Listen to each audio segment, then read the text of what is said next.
as far as well, just preparing for Houston, what's going to be kind of important for Saturday? Well, I think the last 4 games in general, if you look at the standings, it's all the teams in and around us, and these games will decide where we finish in terms of playoff position, so every game is important.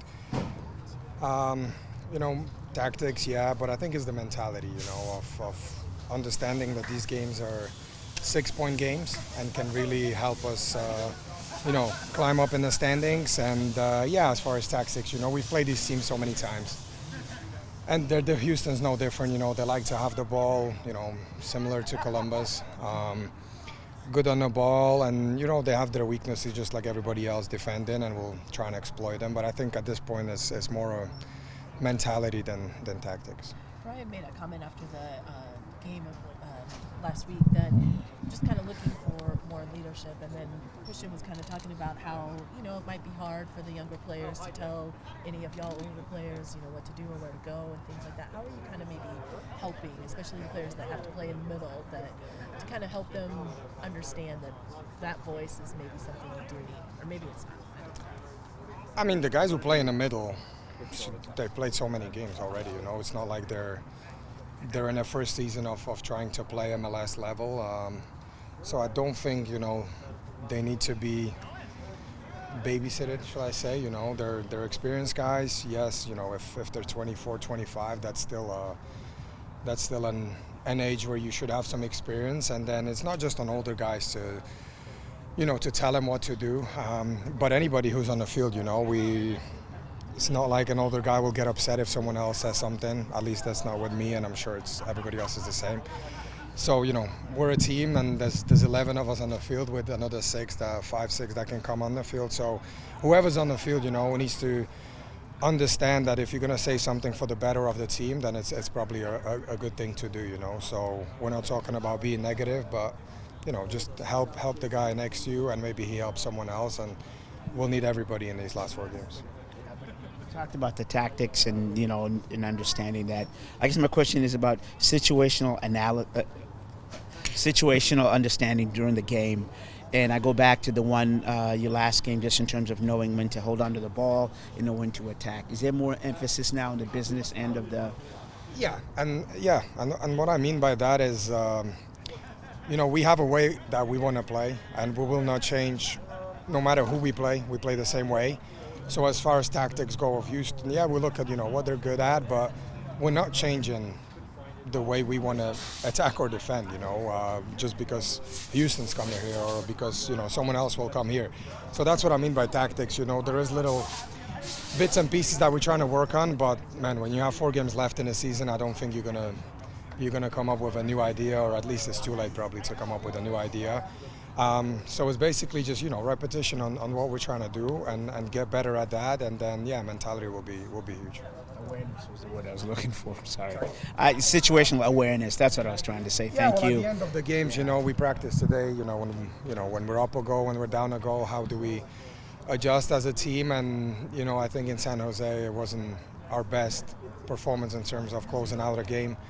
We weren't on the same page, and we just all have to be on the same page, whether when we win the ball, whether do we go for third, is it the right time to go for the third goal and try a key pass or some through ball, or do we just keep the ball and and almost kill the game with the ball, So when you get tired at the end of the game, these decisions become more difficult, I would say, and that's what we try to work on today in the practice. And as a leader, are you aware of that? Because your ability you can go in the middle and you can go up front. Do you see yourself, I wasn't at the end of the game against San Jose the last 10 minutes on the field, but it is something that I would say all the midfielders are aware of, and we have really good players here who do have a good understanding of what's needed at which time in a game.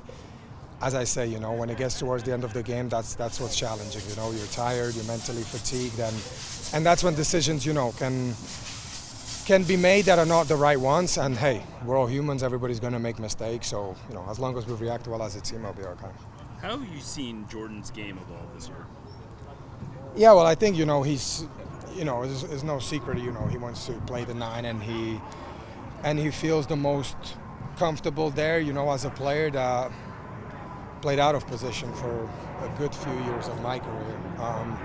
Yeah, I can only understand what he means by that, and he's a leading goal scorer, and that's what you expect, I would say, of number 9s. Raul, as the other number 9, has scored a lot of goals this year as well. So yeah, as a number 9, I think you're going to get judged on goals. And Jordan, has that speed that we use well, I think, in transition.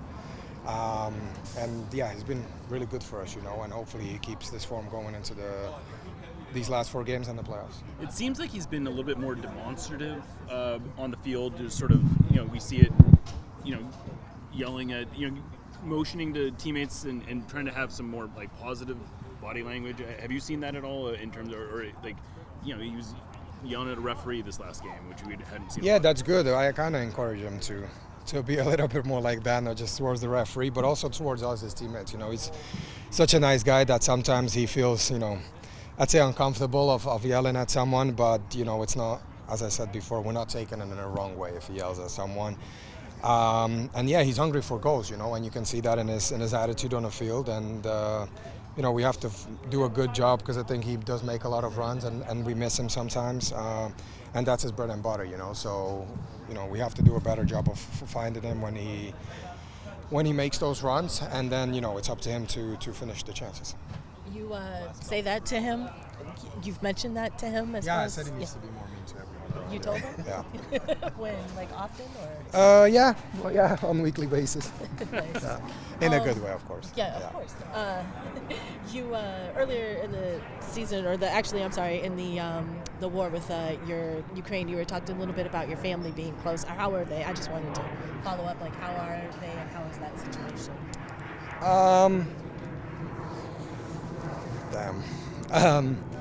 I don't know. Like, I'll be honest. At the start, I felt like I kept up, with what's going on. Now, I'll be honest. Like, even when I speak to my parents back home, nobody talks about it anymore. So I actually have no idea if the war, what's going on. I don't know what we see in the news, whether that's what's going on. I don't I guess it's something that I can't affect. So I'll ask my parents. But war hasn't been a topic for a good 6 months, maybe longer. And I mean more so, are they safe? They're safe. Oh yeah. Oh yeah, we have there was bigger word issues that than was- the war. Yeah.